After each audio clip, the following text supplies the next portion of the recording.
Yo te he hablado antes de una probabilidad del 60% de recesión en Estados Unidos por el efecto de las políticas monetarias de la Fed, pero es verdad que nosotros ya en Europa ya augurábamos recesión siempre y cuando Rusia cortase el gas a Alemania.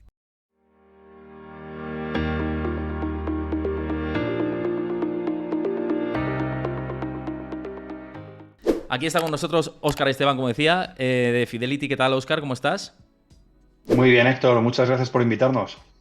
No, el placer es mío, ya lo sabes, lo hemos comentado antes, que la actualidad en pocas semanas se ha dado un poco, bueno, ha estado ajetreada, lleva ajetreada mucho tiempo, desde principios de año, ¿no? Con la guerra de Rusia y Ucrania, con esa inflación completamente desbocada, ahora con las subidas de tipos de interés de los bancos centrales, que si la semana pasada fue interesante, esta también se vislumbra bastante emocionante.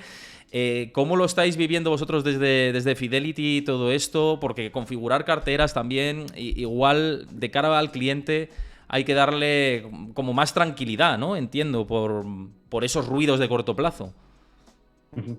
Sí, efectivamente. Lo que pasa es que son ruidos de corto plazo muy, muy altos, ¿no? Y hacen que la foto pues no se vislumbre y se centre mucho en el cortoplacismo y no tanto en el largo plazo. Sí que es verdad, tú comentabas mucho la invasión de Rusia y Ucrania, etcétera, pero yo creo que esta situación de volatilidad de los mercados ya la vivíamos desde finales del año pasado. ¿Por Ujú. qué? Porque los bancos centrales ya auguraban una vuelta a cierta normalidad, esa vuelta a cierta normalidad, porque llevábamos ya desde el año 2008 con unos tipos de interés excesivamente bajos, negativos en algunos casos, bastante liquidez en el mercado, en la economía en general, y tarde o temprano eso se tenía que empezar a retirar. Vino el COVID, más ayudas monetarias, más políticas monetarias, obviamente para una crisis sin precedentes en los últimos 100 años, y eso hizo que los bancos centrales empezasen a decir, oye, hay que cambiar un poco el timón y hay que volver otra vez a cierta normalidad.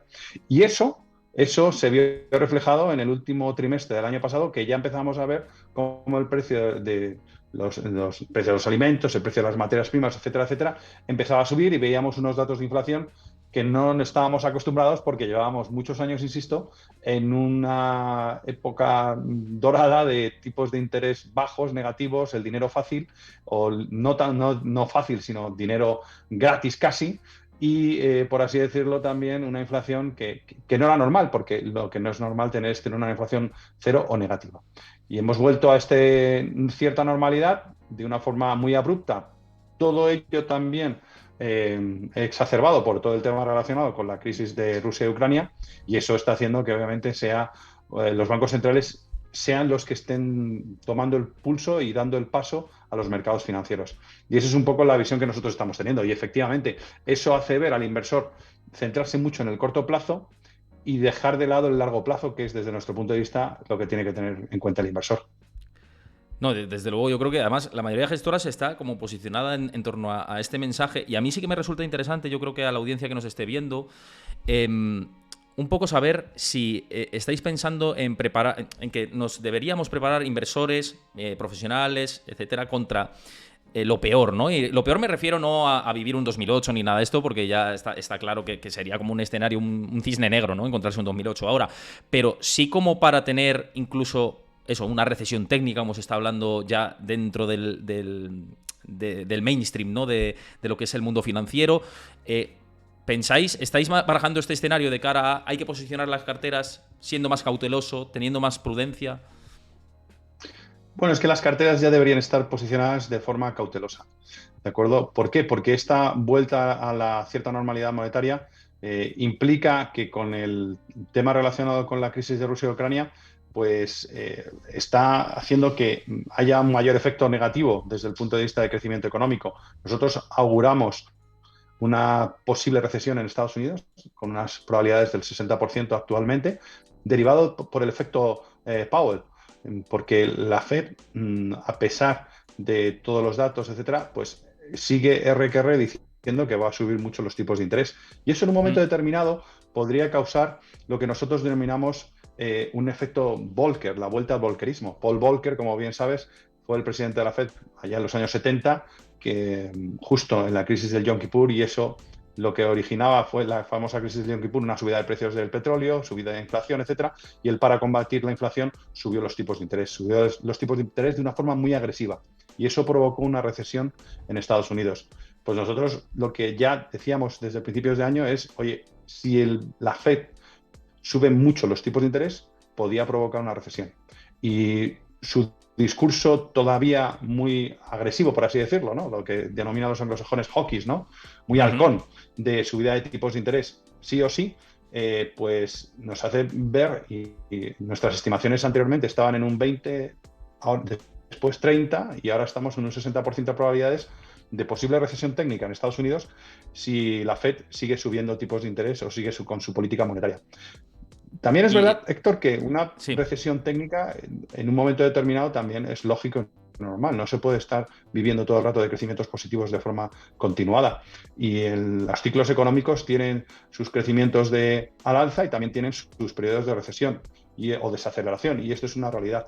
Y esto es lo que probablemente tengamos si la Fed sigue RQR subiendo tipos de interés, ¿no? Estamos viendo, pero fíjate cómo es el discurso de la Fed, que ya incluso algunos de los gobernadores de la Reserva Federal ya está empezando a decir que, bueno, vamos a seguir subiendo tipos de interés, pero ya en el 2023 vamos a empezar a bajarlos, ¿no? No, te quería decir, Óscar, que también llama la atención que hay muchas gestoras, ¿no?, que se encuentran dentro de este mundo de la industria de la gestión de activos, que siguen siendo todavía demasiado, no sé cómo decirlo, acomodaticios, ¿no? En el sentido de que se piensan que se puede llegar a ese aterrizaje suave, y vosotros, en cambio, sí que vais por donde va más el análisis independiente, que es, hay más probabilidades ahora mismo de entrar en recesión que de aterrizar suavemente la economía viendo esa aceleración de subida de tipos de interés. Hablabas antes, decías, no, bueno, probablemente con esta subida de tipos sí que se puede llegar a esa recesión técnica, y quería más bien meter en debate, y también aprovecho para decir aquí, si tenéis alguna cuestión o algo que queráis que debatamos, que lo lancéis por ahí por el chat, que lo tenéis a vuestra disposición. Pero quería decirte, Óscar, si esta recesión técnica crees que ya estamos en ella, si piensas que este jueves quizás salga un dato de crecimiento negativo, viendo cómo han sido los PMIs de servicios, y sabemos que Estados Unidos es un país del 75% de su economía es de servicios. Si crees que esa recesión técnica ya está ahí, o pensamos en final de año. Desde la casa, ¿cómo lo veis vosotros? Bueno, nosotros laburamos más de cara al tercer trimestre que a este propio trimestre. Ten en cuenta que venimos todavía de un momentum en el cual el crecimiento, principalmente en Estados Unidos, ha venido por parte del consumo.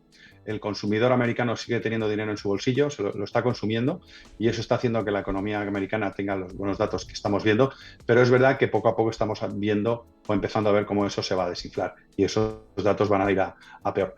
Pero es verdad que dentro de este entorno la economía americana es tan versátil, tan acomodaticia, que rápidamente se va a poder amoldar a las diferentes circunstancias de la economía.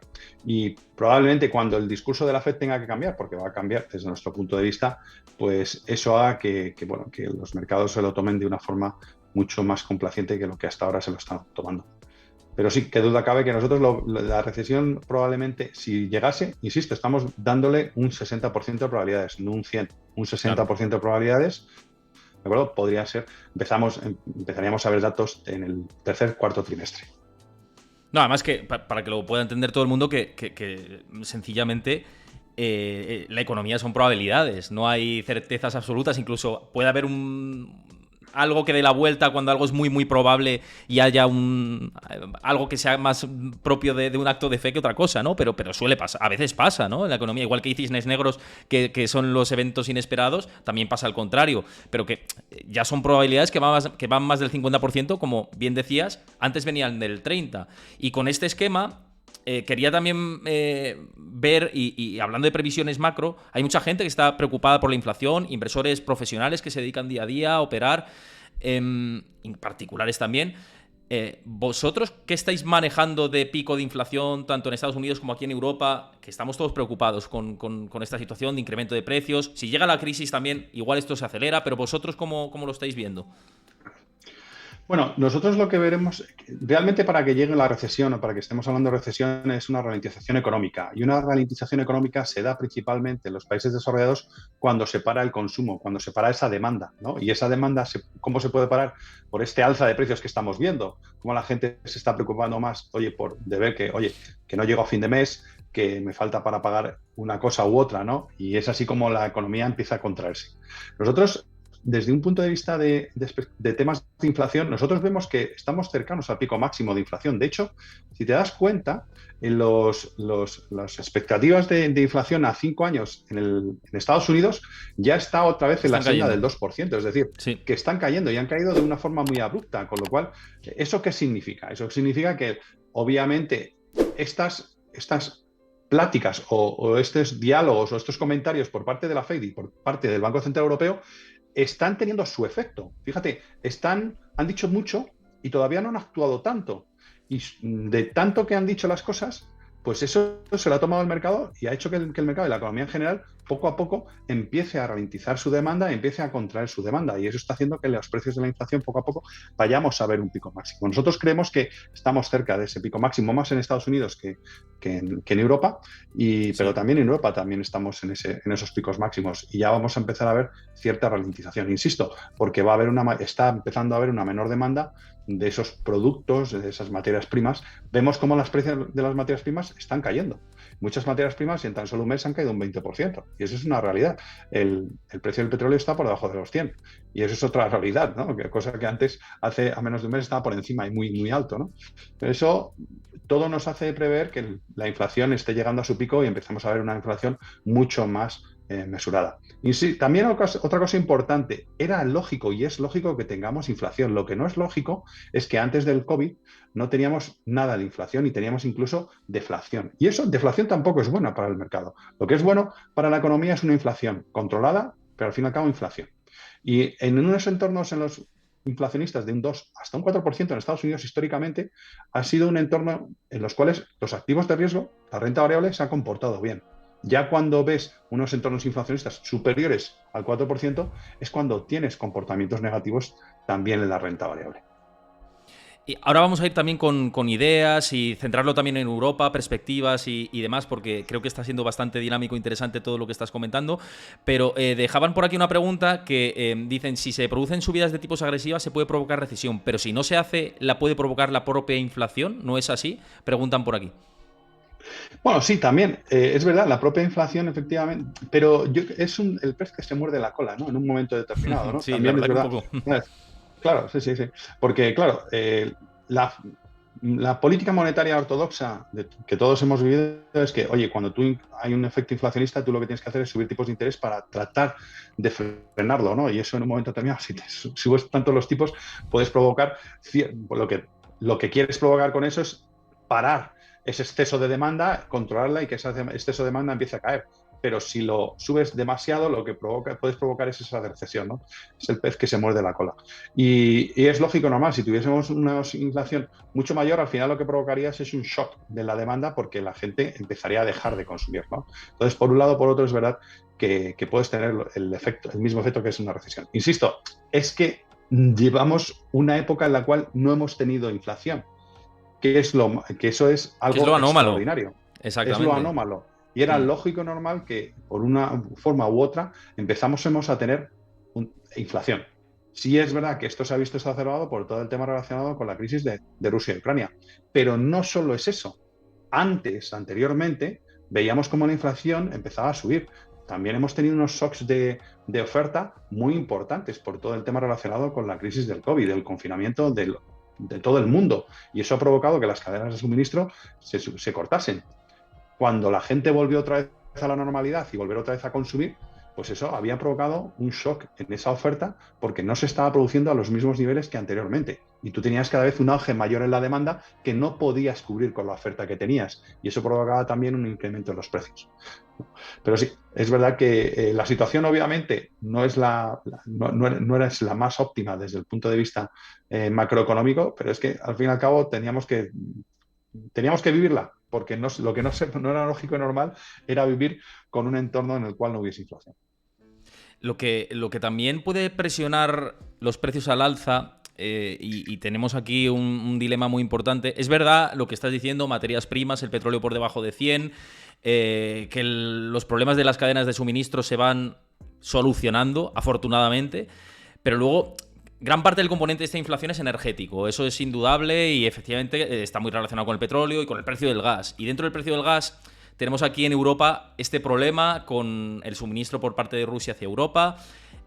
Había muchos analistas, bancos de inversión y demás que hablaban como de que Europa podría ser el cisne negro. Yo digo, bueno, esto es opinión personal, ¿eh? Yo decía siempre, bueno, el cisne negro en realidad ya está muy descontado, que Europa puede dar un batacazo en cualquier momento porque tiene la guerra aquí al lado y el problema de los suministros, ¿no? Con el tema del gas y ahora vemos que Nord Stream 1 está funcionando, me parece que a un 20%, es decir, que está llegando muy poco gas de Rusia a Alemania. ¿Crees que con todo este tablero tan complicado entre Rusia, el resto de países de la Unión Europea, sobre todo Alemania y los países de Centro Europa, esta inflación sí bajará porque evidentemente estos problemas que estás comentando se van a solucionar, pero no del todo, ¿no? Por esa parte del gas. Quizá no bajar al 2% como estaba antes, pero va a estar sobre el 4, 5, 3. ¿Qué horquilla manejáis para aquí, para Europa? Porque es verdad que lo tenemos difícil, ¿no? Bueno, sin lugar a dudas. Y fíjate, nosotros, yo te he hablado antes de una probabilidad del 60% de recesión en Estados Unidos por el efecto de las políticas monetarias de la Fed, pero es verdad que nosotros ya en Europa ya augurábamos recesión siempre y cuando Rusia cortase el gas a Alemania, y eso era una realidad. Si eso ocurre, sí o sí hay recesión, porque son muy dependientes. Nosotros las probabilidades que manejábamos en Europa es que obviamente el pico de la inflación lo íbamos a ver posterior a Estados Unidos y que esa vuelta otra vez a cierta inflación normal iba a tardar más tiempo. Iba a tardar más tiempo pues, por todo el efecto que tú estás comentando. Es verdad, de todos los posibles factores que suman, muchos de ellos iban a empezar a quitarse, pero por otro lado, todo el tema relacionado con el precio de las materias primas iba a estar ahí. Y eso lo que hace y va a generar es que obviamente que esa inflación vaya a caer con menos velocidad que lo que podía caer en otros momentos. Otra cosa importante es todo el tema relacionado con lo que los bancos centrales miran desde el punto de vista de subir o bajar tipos de interés. Y lo que son las materias primas y el precio de la energía no está metido dentro de la inflación que ellos miran. Son otros factores, como el tema salarial, el tema de la vivienda, etcétera, etcétera. El tema salarial en Europa apenas se ha movido. Los salarios en Europa en general no se han movido. Al contrario que en Estados Unidos. En Estados Unidos sí se han movido de una forma muy agresiva. ¿De acuerdo? En Europa no tanto. Estamos empezando a ver ligeras alzas de subidas de los salarios mínimos en algunos países, pero no tanto, ¿no? Y realmente lo que más ha incidido y lo más está incidiendo en lo que es el Banco Central Europeo realmente es más ese efecto shock por parte de la inflación que otra cosa. Pero realmente si ellos se monitorizasen o se centrasen en lo que normalmente ven para el tema de la inflación, el precio de las materias primas no está incluido. Claro, lo de los salarios que comentas, este es el temor de siempre de los efectos de segunda ronda, ¿no? Que incluso en Estados Unidos estaban no preocupados por el mercado laboral porque muestra mucha fortaleza, aunque yo siempre digo que el mercado laboral es un indicador tardío de encontrar crisis, siempre el desempleo empieza a producirse ya cuando tenemos la crisis encima y no previamente. Pero sí el tema de los efectos de segunda ronda de la inflación, de que suban mucho los salarios, estaba el miedo de que se pueda producir o pudiera producir lo que sucedió a finales de los 70, principios de los 80, con espirales inflacionistas que eran muy difíciles de controlar, y de ahí el tema Volcker que decías antes de subida de tipos al 20%, cosa impensable ahora, ¿no? Y etcétera, etcétera. Pero aquí en Europa es verdad que esa parte nos mina a los ciudadanos, ¿no? El poder adquisitivo es la realidad, pero de cara a que no se te desboque tanto la inflación de cara al largo plazo, no es tan negativo. Es decir, es negativo para el contribuyente y para las pymes, etcétera, ¿no? Positivo para el Estado en este caso, pero no para que se te desboque tanto la inflación, ¿no? ¿Esto cómo lo estáis mirando? Pues sí, eso es uno de lo que más estamos monitorizando, no solo en Europa, sino también en Estados Unidos. Y en Europa, ya te digo, nosotros en Europa lo que vemos es que esos índices salariales, tampoco se han movido tanto al alza. Están bastante contenidos. Sin embargo, en Estados Unidos han sido los que ha provocado en una parte importante todo el tema del crecimiento de la inflación allí. De hecho, nosotros lo que esperamos es que haya un ligero empeoramiento de los datos de empleo en Estados Unidos, y eso provocará que esas subidas salariales empiecen a tranquilizarse y empiecen incluso a caer, porque ha habido mucha gente en Estados Unidos por el tema del efecto del COVID y todo esto que se ha quedado en casa, el famoso gran reseteo que dicen muchos, el dinero contante y sonante que le ha puesto el gobierno americano en los bolsillos de los contribuidores americanos ha hecho que muchos se hayan quedado en casa y no hayan ido a trabajar, no estén yendo a trabajar y estén viviendo de esos sueldos que les ha puesto el gobierno americano. Cuando eso se acabe, y eso se está acabando ya, esa gente va a volver otra vez al mercado laboral y va a querer otra vez incorporarse al mercado laboral. Y eso va a suponer un incremento de la demanda del mercado laboral, y la oferta es la que es. Incluso se va a comprimir la oferta porque obviamente va a haber cierta ralentización económica. Eso va a provocar que el alza de precios de los salarios empiece a tender a la baja, y eso es lo que nosotros estamos esperando por parte de Estados Unidos. En Europa, como te he dicho, esa subida salarial no se ve y no se contempla. De hecho, mira, justo nos dejaba una pregunta por aquí, que es que ¿por qué no se han movido los salarios en Europa? ¿Cuál es la causa que se esconde detrás de esta diferencia con respecto a Estados Unidos? Bueno, realmente yo creo que es principalmente, fíjate, el pleno empleo que está habiendo en Estados Unidos. Es decir, mucha gente se ha quedado en su casa y la otra gente que está trabajando, la gente no se movía de un puesto a no ser que le incrementases el salario, y le tenías que incrementar el salario mucho. Incluso esa gente que estaba en casa, que eran gente del sector servicios, pues lo que te decían es, vale, yo vuelvo a trabajo si tú me subes mucho el sueldo, si no, me quedo en mi casa. Y eso ha propiciado esa subida de salarios en Estados Unidos, de los mínimos salariales en los diferentes servicios, sobre todo en la hostelería. Sin embargo, lo de la gran renuncia, ¿no? Conocida en Estados Unidos. El gran reseteo, sí, la gran renuncia, correcto. Y fíjate que aquí en Europa eso no se ha producido, porque la tasa de desempleo en Europa es muy alta. Bueno, ya ni te cuento en España, ¿no? ¿Y eso qué provoca? Pues provoca que, oye, la gente necesita trabajar, la gente no tiene ese dinero que tiene por parte de papá Estado, que ha sido en Estados Unidos un gran precursor de esa gente que se haya quedado en casa, y aquí lo que se necesita es trabajar. Y obviamente los sueldos se han contenido más. Vamos, estoy de acuerdo con esa lectura, ese análisis que dices. Y siguiendo un poco con tema perspectivas, que ya hemos dado la vuelta a Estados Unidos, Europa, luego hablaremos de tema tipos y demás, que seguiremos hablando de tema tipos y luego de ideas para combatir y afrontar este escenario tan complicado desde el punto de vista de la inversión. Pero respecto al tema de perspectivas, falta otra de las grandes regiones, otro de los grandes países que hay mucha preocupación con él, que es China. Hay mucha preocupación sobre todo con el tema del mercado inmobiliario. Estamos viendo que hay muchos ciudadanos que están impagando hipotecas. Es un mercado absolutamente desbocado, pero ¿vosotros veis riesgo ahí sistémico realmente del mercado inmobiliario chino? ¿Creéis que el gobierno lo tiene plenamente controlado? ¿Tiene herramientas, palancas para que esto no se desboque? ¿Qué es lo que manejáis en cuanto a perspectivas? Me río mucho porque ahora el tema palanca se está utilizando mucho en muchos términos y en muchos sitios, es verdad, ¿no? es cierto. Lo de las palancas financieras. Bueno, pues sí, lo de las palancas financieras. Bueno, mira, yo te he de decir que nosotros en China estamos bastante positivos desde un punto de vista estructural. ¿Por qué? Porque China, el gobierno chino se dio cuenta el año pasado que para marcar sus objetivos de crecimiento de aquí al año 2035 en crecimientos anuales del 5,5%, tenía que enfocarse en lo que es la nueva economía china. Y esa nueva economía china era todo lo relacionado con el consumo, todo lo relacionado con la innovación, con la tecnología, y también poder regular o poder evitar que esos sectores que hasta ahora habían impulsado la economía, como puede ser el sector inmobiliario, volver a encauzarlos. Y eso provocó la famosa regulación que vimos el año pasado, en verano del año pasado, que provocó que grandes caídas bursátiles en el mercado chino. ¿De acuerdo? Pero para el gobierno chino no era más que un paso detrás para dar un gran impulso hacia adelante. Lo que querían corregir con todas esas regulaciones es ese efecto de gran desajuste que había entre las lo que son las clases sociales altas y las clases sociales bajas, que había una gran diferencia.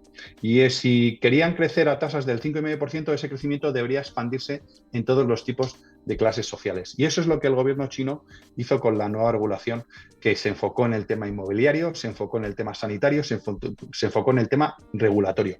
Y también saltó a todo el tema relacionado con la nueva tecnología, el consumo, etcétera, etcétera. Fue un verano bastante convulso desde el punto de vista regulatorio y hizo que los mercados bursátiles en la renta variable china cayesen de forma drástica. Grandes compañías que todos tenemos en la cabeza cayeron en torno a 30, 40, 50%, ¿no? Esto para nosotros nos pareció un paso interesante para ver que el gobierno chino estaba comprometido realmente con el crecimiento. Y una vez que hizo esa regulación, insisto, también una regulación del mercado inmobiliario para evitar que las grandes inmobiliarias estuviesen tan apalancadas y también para evitar que la gente tuviese que aportar en torno al 80% de su salario para conseguir una casa, eso creemos que ha enfriado algo esa cierta burbuja que había en el sector inmobiliario. Si bien es cierto, lo va a seguir regulando y va a seguir enfocándose en ello. Lo que ha hecho el gobierno chino ahora este año, a principios de año, fue políticas fiscales procíclicas y políticas monetarias procíclicas, cosa que actualmente ningún otro país está haciendo. Y eso es un tema que a nosotros nos parece interesante. Y eso hizo que el inicio del mercado del año, el mercado chino, de renta variable china, empezase con muy buen pie. Pero de repente viene el COVID y toda la nueva ola y hace que la política de COVID cero por parte del gobierno chino restrinja la movilidad a sus ciudadanos y hace que el crecimiento chino, y hemos visto los últimos datos de PIB, se hayan contenido. Nosotros lo que esperamos es que, como el gobierno chino siempre está enfocado en crecimiento, crecimiento y crecimiento, probablemente veamos en estos meses también palancas, si quieres hablarlos, o políticas fiscales de crecimiento muy enfocadas en todo el tema relacionado con las infraestructuras para reactivar aún más la economía si cabe. Pero desde un punto de vista fundamental, nosotros vemos grandes perspectivas en ese sentido, porque las políticas monetarias y políticas fiscales del gobierno están ahí y van a seguir impulsándolas, tienen dinero para poder hacerlo. Y por otro lado, los motores de crecimiento de la nueva economía china, le hace consumo, le hace innovación y le hacen tecnología, están intactos y van a hacer los que hagan que ese crecimiento del 5,5% a nivel anual de aquí a 2035 sea posible. Si a eso le añades a que el derivado de la corrección que vimos el año pasado y la corrección que hemos visto por todo el tema relacionado con el COVID este año, el mercado bursátil chino nos parece de los más atractivos, con un suelo interesante que ha hecho y con una probabilidad de crecimiento en el futuro muy interesante. Y eso va a hacer no solo que el mercado chino se vea beneficiado, sino también sus países limítrofes, esa zona ASEAN, estamos hablando de Tailandia, Malasia, Indonesia, Vietnam, Filipinas, todo lo que es el sudeste asiático, todo lo que es el sudeste asiático. Incluido India también, que India es China hace 30 años. Cierto, es verdad, que se nos olvida, ¿verdad? Siempre hablamos de India, las posibilidades que tiene India, es increíble. Otro día, si te parece, dedicamos un programa de India, que yo creo que hay un potencial desde el punto de vista de la inversión increíble y unas tendencias fantásticas, ¿no? Y además yo sé que desde Fidelity tenéis mucho el ojo puesto en este tipo de regiones. Pero dentro de China, quería preguntarte, ¿pensáis entonces que lo peor de la regulación, sobre todo dentro del espacio tecnológico, que es donde han puesto mucho el foco, ¿no? Empresas tipo Tencent, Alibaba, etcétera, ¿esto ya habría pasado, la peor tormenta regulatoria por parte del gobierno chino? La peor tormenta, sí. Otra cosa es que en un momento determinado, dentro de unos meses o dentro de un año, vuelvan a regular algo más. Porque China, el gobierno chino, lleva regulando sus sectores y el sector tecnológico lo lleva regulando mucho tiempo. Cada X tiempo está haciendo nuevas regulaciones. Fíjate, estamos hablando ahora de las regulaciones del año pasado, pero el año creo que es 2017, 2016-2017, no me acuerdo, también empezó a regular todo el tema relacionado con los juegos online en China, y eso provocó que compañías como Tencent cayesen o como Alibaba cayesen en esos momentos. Pero fíjate, desde el año 2017-2018 hasta el año 2020, en la recuperación tan importante que han tenido esas compañías. Es decir, el regular el gobierno chino lo va a tener en mente. No, es verdad que puede ser que no tan agresivo como hizo el año pasado, pero por eso lo peor ha pasado del tema regulatorio, ha pasado ya, pero no descartemos que vayan a seguir regulando cosas que creen necesarias regular. También te voy a comentar una cosa. Aquí en Europa o en los países desarrollados todavía hay muchas cosas que regular. Todo el tema relacionado con Internet, con el tema de redes sociales, el tema de la inteligencia artificial, etcétera, etcétera, que es una de las muchas cosas que ha regulado el gobierno chino. Aquí también se necesitan regular y nosotros vamos mucho más lentos por el tema de la burocracia. Aquí estamos como muy enfocados en el ESG, que bien lo sabes. Estamos con las regulaciones en cuanto a la sostenibilidad y etcétera. Y es verdad, y es necesario, pero ojo con el resto. El resto es donde necesitamos foco, eso está clarísimo, ¿no? Pero fíjate, cambiando un poquito, porque ha entrado una pregunta y no me la quiero dejar en el tintero de Pacmar2. Muchas gracias por dejar aquí tu pregunta. Dice, don Óscar, ¿cree usted que la Fed autorizará un ETF de Bitcoin físico? ¿Esto consideras que algún día puede pasar? Puede pasar, pero es muy Ahora pronto. con la tormenta de la cripto, claro, es que es difícil ver un poco el horizonte, ¿no?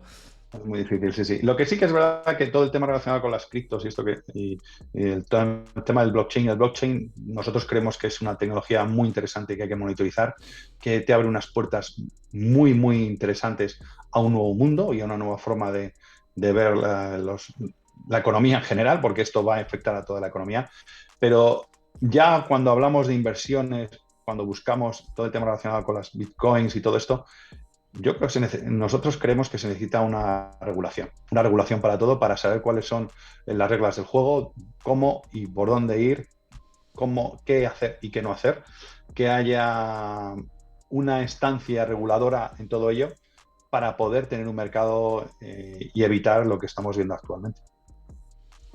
Yo creo que vamos, queda contestado. Espero que te hayas sentido satisfecho con la respuesta. Tampoco es verdad que nos podemos mojar en exceso porque esto está muy en el alambre. Todavía no se conoce bien ni detalles ni hacia dónde va a ir el tema cripto, la aceptación, etcétera.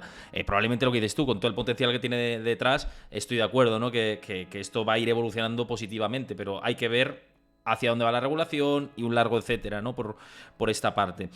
Óscar, y antes lo decía, mañana vamos a hacer el especial aquí en este canal de la Reserva Federal, vamos a reaccionar a la rueda de prensa, vamos a hacer todo el seguimiento informativo y como está esto de actualidad, evidentemente te tengo que preguntar si consideráis que el escenario más probable es que ahora se suban 75 puntos básicos o 100 que estáis manejando y luego cuántas más subidas crees que se van a producir antes de... Porque ya el mercado está diciendo el año que viene a mediados vuelven a bajar los tipos. ¿Estáis en esas vosotros también? Bueno, nosotros estamos en esas desde hace mucho tiempo ya.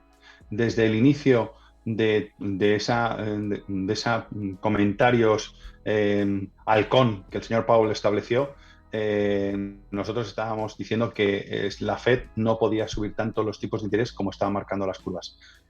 Probablemente suba 75 puntos básicos los tipos, sí, no sería ninguna sorpresa, todo el mundo es lo que está descontando. Sí que es verdad que hay algunas entidades que están descontando 100 puntos básicos. Ya está descontado en la curva, es una realidad, ¿sabes? Antes o después está descontado. En realidad correcto. Sí. Pero lo que sí nosotros pensamos y llevamos diciendo durante mucho tiempo y seguimos diciendo, tanto en la Fed como en el Banco Central Europeo, es que desde el punto de vista de Fidelity no creemos que los bancos centrales vayan a poder llegar a tantas subidas como están descontando las curvas. Por motivos obvios, lo que hemos comentado anteriormente. Se van a dar de bruces con la realidad económica, en Europa sobre todo. En Europa estamos viendo que obviamente este crecimiento está cogido con pinzas y este crecimiento, a esto se le añade la crisis que estamos teniendo en Italia, por ejemplo, la crisis que estamos teniendo en los países mediterráneos, las primas de riesgo en cuanto la señora del Banco Central Europeo Lagarde, Christine Lagarde. Lagarde dijo que dejaba de hacer compra de bonos, pues fijaros las primas de riesgo cómo subieron, sobre todo las de los países periféricos, y esto todo pues obviamente queda una convulsión muy importante y eso hace que sea muy difícil que el Banco Central Europeo pueda mantener ese discurso de subidas de tipos de interés como lo están marcando las curvas. Lo mismo que por parte de la Fed. La Fed sí se puede permitir subir un poquito más de margen. Los tipos de interés. Un poquito más de margen. Correcto. Un poquito bastante más de margen que el Banco Central Europeo, pero no tanto como están haciendo las curvas. Pero desde fíjate, nuestro punto de vista, sí. Sí, no te iba a decir, fíjate, Óscar, que el otro día que seguí la rueda de prensa y la dimos aquí en directo de Christine Lagarde, llamó mucho la atención y llamó por aquí por el chat bastante la atención que no sabía lo que iba a hacer en septiembre. Al igual que telegrafió 25 puntos básicos y 50 en septiembre, ahora no decía 50 en septiembre, dice, ya veremos. A lo mejor, quién sabe, si 25, si 75, vamos a ver, depende un poco. Claro, eso no gusta al mercado, la falta de certidumbre de qué se puede hacer, ¿no? Porque te está anticipando, dice que no ve recesión, bueno, como Biden ayer, que decía que no veía recesión, eso es un poquito aparte, lo dejamos aparte, pero aparte de no ver recesión, no sabe qué hacer. No, o dio sensación de no saber qué hacer, ¿no? Y este es el tema tan complicado que tiene Europa, parece, ¿no? Claro, efectivamente. A ver, los bancos centrales, nosotros ya decíamos a mediados del año pasado que los bancos centrales tenían cada vez más complicado el actuar con los mercados financieros. Y era más un tema de comunicación que de otra cosa. De hecho, si te das cuenta, y es lo que iba a comentar anteriormente, los bancos Sí. centrales han dicho más que han hecho. Y solo con todo lo que han dicho y el RQR que llevan diciendo durante bastantes meses, han hecho que las curvas de tipos hayan incrementado o estén descontando unas subidas mucho más agresivas. Que las condiciones financieras hoy en día estén en unos niveles máximos comparables con los últimos 10-15 años. Y eso, queramos o no, es una forma de enfriar la economía. Y es una forma talentosa de enfriar la economía porque de hecho lo están empezando a hacer, ¿no? Con lo cual, la señora Lagarde es verdad que no sabe lo que va a hacer en el discurso de septiembre. ¿Por qué? Muy sencillo. Porque tiene ahora, de repente tiene otra crisis con Italia. La crisis italiana, pues es una crisis también importante. Hay que ver cuál va a ser el nuevo gobierno italiano. Italia es la tercera economía europea de la zona euro y es un peso muy importante. Y si tú tienes ahí, tenías un valedor tan importante como el señor Mario Draghi para todo el tema relacionado con la zona euro, ahora no lo sabes. Y esa es una incertidumbre muy grande que la señora Lagarde tiene que tener en cuenta. Por eso nosotros creemos que este discurso de subida de tipos por parte del Banco Central Europeo probablemente se tenga que cambiar y tenga que virar. Lo mismo que la Fed, insisto, porque la Fed también va a empezar a ver datos de ralentización económica en Estados Unidos y eso le va a tener que decir al señor Powell que a lo mejor va a tener que cambiar su discurso. De hecho, ya lo están cambiando, fíjate, algunos gobernadores que están dentro de ese comité de la Fed, de sabios de la Fed, también ya lo están diciendo. El mercado ya lo está descontando. Fíjate, esto me parece un buen titular, Óscar. La inflación no es transitoria, pero los mensajes de los bancos centrales sí que lo van a ser, ¿no? Viendo un poco cómo está el escenario global, porque es irremediable lo que viene encima, ¿no? Va a ser muy difícil. Desaceleración, desde luego, incluso periodo está inflacionario, ¿no? Como estamos incluso ya encima de esto. Pero claro, es que manejar esta situación con un tensionamiento monetario constante, vas abocado a lo que vas abocado. No, por eso subís las previsiones de recesión económica. No tiene más que esto. Y un poco por avanzar en esto, Óscar, precisamente, ideas, precisamente para el inversor, para protegerse ante este escenario, porque hay muy poca clase de activo ahora mismo. Quien lo vea, sobre todo en 2022, es verdad que no hay que estar corto de miras cuando estás para invertir y tienes que pensar en un largo plazo, pero y sobre todo diversificar, ¿no? Pero para un inversor que arranque ahora, que vea todo este clima tan complicado o que quiera rotar carteras y decir, ¿qué hago ahora mismo, ¿no? ¿Vosotros qué ideas podríais dar, ¿no? en este sentido? Pues fíjate, Héctor, nosotros creemos que en un escenario en el cual ya la renta fija ha tenido en muchos de sus activos de renta fija el peor comportamiento de los últimos 100 años, vemos ahora muchas más oportunidades en la parte de renta fija, incluso también en la parte de renta variable, pero sobre todo en la parte de renta fija. Porque tú sabes que, y lo comentabas anteriormente, tú dices, no, pues este es un indicador retrasado. El tema, cuando hablábamos del tema del desempleo. empleo, ¿no? O el desempleo, pues oye, este es un indicador ya retrasado. Lo que hay que buscar son indicadores adelantados. ¿Cuál es el mejor indicador adelantado que tenemos de la economía? Los mercados financieros, las bolsas, la renta fija. Y las bolsas ya han descontado mucho de ese escenario de recesión económica. Pero quien más sobre todo lo ha descontado es la renta fija, porque la renta fija ha descontado todas esas posibles subidas de tipos de interés que en un momento determinado a lo mejor incluso no vamos a ver. Entonces, es verdad que vamos a tener todavía bastante incertidumbre, bastante volatilidad a lo largo de estos meses y es una realidad. Y probablemente cuando veamos los peores datos macroeconómicos de plena recesión, etcétera, estemos mirando o estemos viendo ya el suelo de las correcciones en los mercados bursátiles y en los mercados de renta fija. Y ahí es cuando en un momento determinado uno se planteará el volver a los mercados financieros. Pero tu planteamiento y la forma de invertir tiene que ser en el largo plazo y tienes que estar mirando actualmente qué activos o qué ideas pueden ser de interés que ya estén descontando mucho en precio esa probabilidad de recesión. Y por ejemplo, en la renta fija, si nos centramos en la parte de renta fija, nosotros vemos la renta fija corporativa europea de grado de inversión, de alta calidad de grado de inversión, vemos que está descontando por encima del 70% de la probabilidad de recesión en Europa. ¿De acuerdo? Y eso te hace ver que ahora mismo estás viendo nuevas emisiones de grandes compañías del sector de servicios públicos, del sector de eléctricas, del sector financiero, del sector relacionado con la sanidad, farmacéuticas, etcétera, que te están dando unas tires muy, muy atractivas, cosa que hace tan solo 4, 5, 6 meses no te la daban porque estaban muy caras. Sin embargo, ahora mismo están más baratas y más asequibles. La idea de Fidelity en este momento es obviamente de cautela, porque nosotros estamos infraponderados en renta variable, infraponderados en renta fija, porque todavía hay bastantes incertidumbres, pero es verdad que en aquella parte que tenemos invertido estamos apostando a buscar dentro de la parte de renta fija, la parte de renta fija corporativa europea, del sector sanitario, del sector bancos, del sector utilities, que vemos que tienen unas tires bastante atractivas. Siendo muy selectivos, eso sí, no vale cualquier cosa, pero siendo selectivos, tienes ahora mismo bonos emitidos con unas tires muy atractivas. Y también, por el lado de la renta fija americana, creemos que el Treasury americano, que el bono gobierno americano, ha descontado mucho en precio subidas de tipos de interés, y como la Fed no va a poder subir tanto, creemos que también es una buena alternativa. Y fíjate, ya te he dado 2 ideas en este momento tan complicado.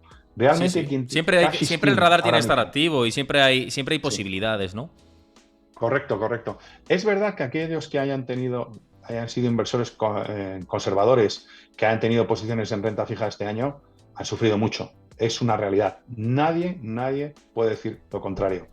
Pero también es verdad, y echando la vista atrás, yo que trabajo con muchos asesores financieros, muchos de ellos les llevaban diciendo a sus clientes durante muchos años que la renta fija está muy cara, que probablemente este año no te vaya a dar toda la rentabilidad que te va a dar, que a lo mejor incluso te va a dar rentabilidad negativa. Pues llevábamos años que es que no pasaba, al contrario, seguíamos teniendo rentabilidades positivas, seguíamos teniendo una renta fija que se comportaba desde un punto de vista inversor muy bien. Pues este año parece ser, como tú dices, ese cisne negro se ha puesto encima del foco de la renta fija y ha sido el peor activo. Si tenemos en cuenta que un inversor en renta fija lo que prevé es no, entre comillas, no perder, ¿no? O perder poco. Y sin embargo, estamos viendo caídas del 10%, de 12%, 15%, ¿no? Claro, sí. Sí, perdón, no, que con esto que dices, que me parece un poco por resumir, el mercado de renta fija está o bien capitulando o a punto de hacerlo. Si está bien capitulando a punto de hacerlo, el radar activo en estos sectores, en estos espacios de renta fija que pueden ser atractivos para, oye, están a buen precio, considerando sobre todo para un inversor más conservador en la renta fija, atacar ahí, pensando también que la inflación no va a estar en el 10% constantemente, que lo hemos hablado anteriormente, y viendo posibilidades tanto en renta fija corporativa como en renta fija gubernamental, ¿no? El Treasury americano, comentabas, que ya ha descontado gran parte de este escenario tan negativo, ¿no? Así como resumen, ¿no? Correcto, así es. Y también, en un momento determinado, viendo la volatilidad, que puedes seguir haciendo suscripciones periódicas. A lo mejor no lo metas todo ahora, pero vete haciendo suscripciones periódicas de forma recurrente, y eso es otra forma también de mitigar el riesgo y de diversificar. Desde luego que sí. Y bolsa sí que sería dentro del ciclo como para más adelante, ¿no? Porque es verdad que se ha depreciado muchos valores dentro de la bolsa. Por ejemplo, el sector growth se ha metido un castañazo importante comparativamente con el value, ¿no? El value es el más ganador dentro de este escenario. Siempre que las cosas van mal suele comportarse mejor. Pero todavía habría que estar un poquito cautos, ¿no? Estáis infraponderados, como bien decías antes, en renta variable, en bolsa, tanto en Europa como en Estados Unidos, pero aún así dentro de estar infraponderados, ¿cuáles son los sectores que crees que podrían recuperar antes o que pueden proteger mejor? Un poco por hacernos a la idea. Mira, sí, puede ser que la renta variable no todo ya esté descontado, y ahí vamos a estar muy enfocados en los resultados empresariales, ya no solo de este trimestre, sino del próximo trimestre. Pero es verdad que aún así hay oportunidades y oportunidades muy atractivas. Tú hablas del tema del sector sesgo crecimiento, sesgo valor. Yo te voy a comentar lo que nosotros creemos que está buscando ahora mismo el inversor. En momentos de incertidumbre como el actual, lo que el inversor está buscando es rentabilidad sobre el capital invertido. Es volver otra vez a los principios básicos. Que tengas una rentabilidad sobre el capital invertido. No invertir en compañías porque las ideas son buenas y sin embargo sean deficitarias o tengan beneficios, pérdidas constantemente. Y eso lo estás viendo en el índice de Goldman Sachs de las compañías tecnológicas que no tienen beneficios, como esas compañías lo hicieron muy bien con el inicio del COVID-19 por el tema de todas estar en casa y estar metidos en los medios digitales, en la tecnología, etcétera. Y sin embargo, ya en el tercer trimestre, del año pasado empezaron a caer. Y han sido las que más han caído dentro del sector tecnológico, porque son compañías que no tienen beneficios, y si no tienen beneficios en un momento de incertidumbre, el inversor no las va a comprar. Nosotros lo que nos estamos enfocando es rentabilidad sobre el capital invertido, rentabilidad sobre aquello que realmente vemos que realmente nos va a dar beneficios. Poder en precio, compañías que todavía tengan poder en precio para poder soportar todavía lo que estamos viendo de estos incrementos de precios de las materias primas. Y ya por zonas geográficas o qué sectores, voy primero por zonas geográficas, ¿de acuerdo? Sí que es verdad que un enfoque global a nosotros nos parece interesante porque diversificas mucho, porque hoy en día no es la zona geográfica como tal, sino de dónde estás generando tus beneficios, y eso a lo mejor una compañía en España puede tener sus beneficios principalmente en los países emergentes, y eso hay que tenerlo en cuenta. Pero si vamos a temas geográficos, a nosotros nos gusta Asia. Nos parece muy interesante Asia. Si bien es cierto que ahora mismo estamos neutrales, ¿de acuerdo? Porque veíamos que Asia lo ha hecho muy bien durante los 2 últimos meses, derivado de otra vez de la apertura de China. Vemos que Asia estructuralmente es el sitio donde hay que estar en los próximos años. Con lo cual, la renta variable asiática para nosotros es uno de las zonas geográficas que hay que tener en cartera sí o sí. Punto 1. Punto 2. Nosotros nos parece interesante Estados Unidos. Si bien es cierto que con esa retórica del señor Powell vamos a ver cierta volatilidad. Pero buscar compañías con valoraciones atractivas, precios razonables y de calidad, ese es el sesgo que nosotros estamos buscando. Rentabilidad sobre capital invertido, calidad con valoraciones atractivas. Fíjate, ya no te digo deep value o valor directamente. Lo que te digo y lo que nosotros buscamos es compañías de calidad con valoraciones atractivas. Y por otro lado, el tema del dividendo. El dividendo es una forma de invertir muy interesante porque te da un colchón ante la volatilidad que estamos viendo en los mercados, y lo que buscamos son compañías que históricamente te hayan repartido buen dividendo. Que en momentos de incertidumbre, ese tipo de compañías con buen dividendo, un dividendo estable, que lo pagan del beneficio que tienen, no de ampliar capital o no de pedir prestado, sino del beneficio que están teniendo por los ingresos que están teniendo, esas compañías históricamente son menos volátiles en momentos como los actuales. Y es ahí donde nosotros vemos un potencial interesante. Y a nivel sectorial, nosotros creemos que todo el tema relacionado con el sector sanitario es un sector muy a tener en cuenta. Probablemente, todavía no, pero probablemente el sector consumo, en Asia sí, consumo asiático sí o sí. Y el sector consumo, que este año va a verse muy perjudicado, probablemente el próximo año sea un sector muy a tener en cuenta, porque está bastante castigado. También el sector financiero, y cuando hablo del sector financiero no solo hablo de bancos, compañías de seguros, mercado de capitales, muy diversificado, nos parece también interesante. Y en la tecnología es un tema que hay que tener sí o sí, pero enfocándonos principalmente en compañías donde haya rentabilidad sobre el capital invertido. No buscar cualquier compañía y cualquier valoración, sino valoraciones que se ajusten a un potencial de crecimiento. Y eso no todas las compañías tecnológicas lo están teniendo actualmente. Totalmente. Y yo creo que es un resumen muy bueno de cuál es el enfoque de la casa y que, bueno, pues que la audiencia lo pueda conocer. Oye, te quería preguntar, para un inversor europeo, con todo este enfoque que dices, me faltaba la parte, con el riesgo que estamos viendo, del euro con respecto al dólar, ¿no? Y la parte divisa. En este caso, ¿recomendáis cubrir divisa para evitar este riesgo, no hacerlo, invertir directamente en dólares? ¿Cuál sería un poco la estrategia viendo este escenario tan complicado? Porque en Europa vamos, como hemos comentado durante toda la charla, más por detrás de Estados Unidos. El euro probablemente siga fuerte con respecto el dólar con respecto al euro por esta situación que estamos viendo de más vulnerabilidad dentro de la Unión Europea. Pero un poco preguntarte a ti, ¿cuál sería el enfoque? Bueno, Fidelity es una casa que históricamente no ha hecho predicciones sobre el tipos de cambio, ¿de acuerdo? Porque vemos que es un activo muy difícil de gestionar, muy difícil de comprender. Aunque tú tengas todos los fundamentales para creer que una divisa va en una dirección, probablemente te confundas. Si bien es cierto que si hablamos desde el punto de vista inversor, un inversor final que tenga inversiones en renta fija, lo que tiene que hacer siempre, independientemente de cómo esté el dólar, independientemente de cómo esté el euro, es cubrir divisa. Porque te quitas una parte de ese riesgo. ¿De acuerdo? Sin embargo, es verdad que el inversor en renta variable puede asumir ese riesgo en un momento determinado, ¿no? Y ahí, con los niveles actuales, ya dependerá de si el inversor quiere incluir una variable más a su riesgo o quiere excluirla. Si no la quiere incluir, debería cubrir divisa sí o sí.